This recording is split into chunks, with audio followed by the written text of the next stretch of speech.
Democracy, accountability, and governance at the grassroots level involve empowering local communities to participate directly in decision-making, ensuring accountability and driving development from the bottom up. They serve as the closest, most accessible form of government for citizens, focusing on essential everyday needs like healthcare, education, safety, and infrastructure. How has democracy, accountability, and good governance been driving the states? Abdurrahman Manga, Secretary, Zuro Local Government Area in Kebbi State, will speak to us on these germane issues. Sir, thank you so much for joining us on Insights. Thank you. It's my pleasure having you today. Thank you very much. So let's hear from you. How effectively do grassroots institutions represent the voices of all community members, including women and the marginalized groups? Well, I must sincerely say this is a very important topic, and it's really worth discussing about. As far as we're concerned, in any setting or in any community where you don't have involvement of grassroots, you definitely don't tend to have the dividends of democracy, because that is what shapes the interest or the projects or programs of the government in ensuring that the good thing gets to the people. And with what we are seeing today, I want to tell you that from Kebbi State, where I come from, we are surely happy that we have such a governor that is really listening to the plight of the people, and he's doing well to ensure that the dividends of democracy reaches to the downtrodden. Okay, so from your explanation, are you telling us that local leaders truly are accountable to the people they serve? Yes, usually it is the mandates of the people for any democratic elected leader who will have to bank on for him to be re-elected. And once you are not able to meet the obligations of those people, definitely you don't tend to have the mandate to be re-elected. And I want to tell you that like the renewed hope agenda that Mr. President has handled, it has really been working towards infrastructure, building hopes, and investing in the youths across the country, as well as putting smiles in the face of Nigerians. Though there are infrastructural developments that we have seen in Kebbi from the federal government go to all sectors that we've never seen before, and that is what the present governor is emulating, and we are very proud of our governor. I think he's emulating the president in bringing the dividends of democracy to the downtrodden, to at least to get the mandate to be re-elected. Now we are almost approaching an electioneering year. We now look at the scorecard and see what have these people in power done. Do they deserve re-elections or not? And I think with what we have seen in the areas of infrastructure, in the areas of health sector, in the areas of education, in the areas of human development, empowerment, they are on track. And I believe it's the renewed hope agenda that he's emulating. How transparent are financial decisions and budget allocations at the local level? Well, so many things are in place. The governors, we have joint allocations now, but most approvals or most projects that need to be done will have to be written to the Ministry for Local Government and Chieftaincy Affairs, and it will have to go to the approval of the governor, and the governor approves it, and we go ahead and do it. And so far, so good. For every project you see that is viable, once it is written to the government look at the viability and as well do justice to it. So I want to assure you that everything is on course as far as governance is concerned. Only that it's needed to be, we all need to improve, and we are working towards ensuring that we are meeting up with the yearnings and the aspirations of our people. Do citizens have meaningful opportunities to participate in decision making, or is participation largely symbolic where you are? Well, usually there are town hall meetings, and people will tend to view their opinions, and definitely that is what shapes the government's decision in taking certain decisions, because every community have what it wants. Maybe if this community is concerned in agriculture, the other community is concerned in something else. So definitely, the budgets are always considered based on the needs and the aspirations of the people. So without the people's request, governance is almost difficult because you cannot go ahead to do project A when they are in need of project B.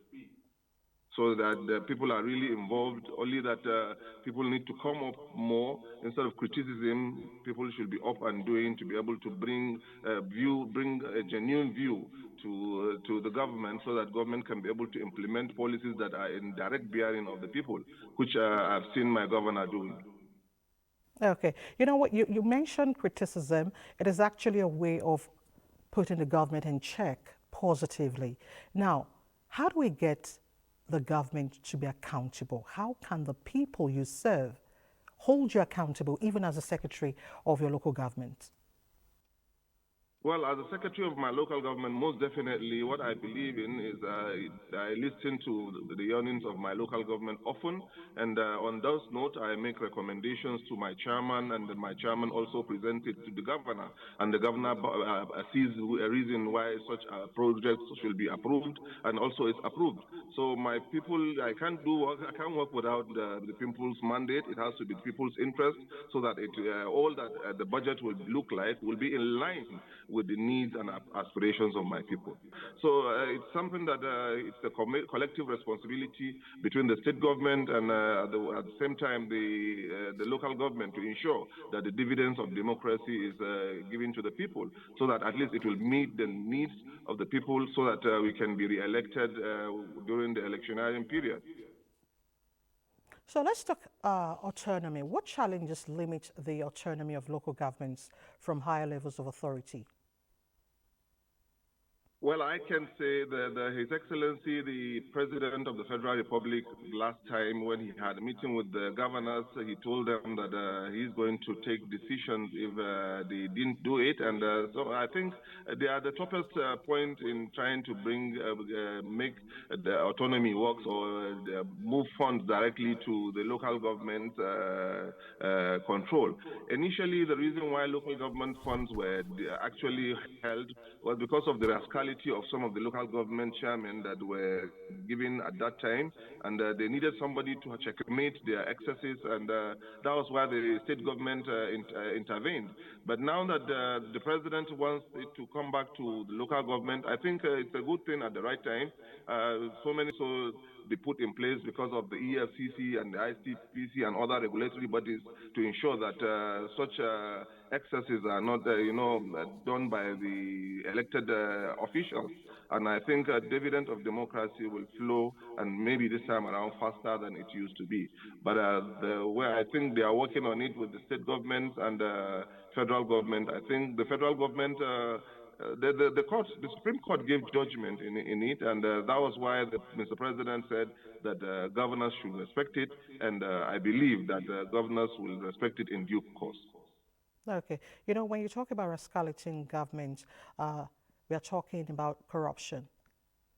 Now, how Yes. can corruption and misuse of resources at the grassroots level be effectively prevented? Not just from your state.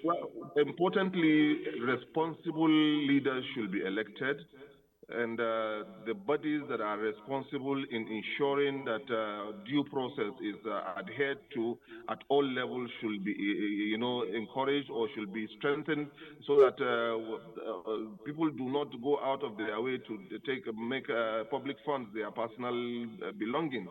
Because once there are no proper check-ins, people tend to feel they can use the resources of the local government in their favor. But Public if there fund. are adequate measures put in place, I believe that it will be very clear that people will respect the procedure in which expenditures are made in the local governments and around.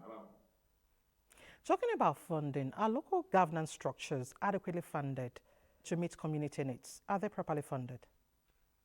Well, so far, more need to be done. At this point, I will appeal to the federal government to fund more the local government, because that is when where the grassroots are, and that is where the base of politics starts from. So once local governments are funded, I want to believe that we will find it easier. There is going to be lesser burden on the state governors, because local governments are the starting point of any political movement. So where you have a local government that can afford to take basics of all virtually the needs of its locality, it will get the burden and the pressure will go lesser to the state and also to the federal government. So I appeal to the federal, to Mr. President, Asiwaju Bola Ahmed Tinubu, our father, to please do everything humanly possible to improve on the local government funding and to ensure that local government are able to have their funds, and ensure that other agencies that are responsible in checkmating local governments are really put in place, so that proper accountability can be put in place for people to be able to judiciously utilize their resources to the common man. Let's talk about the commitments of local government officials. Are they truly committed to grassroots development? Now, we'll take cues from social interventions of government. There are several interventions of government that the people at the grassroots should be benefiting from. Let's take, for example, the farmer money. Mr. President have brought a lot of policies, and those policies have been given down to the downtrodden, like the NTA, which governors have also emulated, have gone to the downtrodden. The farmer money, the projects in terms of what do you call it, in terms of improving agriculture, what have you, has gotten down to the downtrodden. And I want to particularly say that when adequately fundaments are put in place, you have even lesser insecurities, because so many people will have something to do, and we will have more employment in the local government, and we will reduce greatly insecurity that is affecting almost all over the country, most especially in the Northwest. So you have the government need to do more to improve on the local governments. I believe that when local governments are adequately improved, funded, I want to tell you that most of the insecurities we see or we find around us will be reduced to the barest minimum. Now we have different groups springing out, and you have so many unemployed youths. If local governments are adequately funded, there will be so many employed youths that will be able to checkmate the excesses of the irregularities we have in our society. And that is a serious matter that needs to be looked into from the federal government. State governments are doing very well in terms of empowering the youths, creating job opportunities, and also doing so much in terms of welfare, so that we can be able to have more people involved or engaged in one thing or the other, so that we will reduce the level of unemployment and reduce out of school children and what have you. So the wives also of the governor are busy doing a lot of empowerment programs that has engaged so many women as far as Kebbi State is concerned. So if this kind of gestures are emulated in other states, I believe some of these issues we have will be reduced to the barest minimum. Abdurrahman Manga, Secretary Zoro Local Government Area in Kebbi State, I want to thank you so much for joining us on Inside this week, and thank you for providing insightful comments. Thank you very much. Thank you, I appreciate it.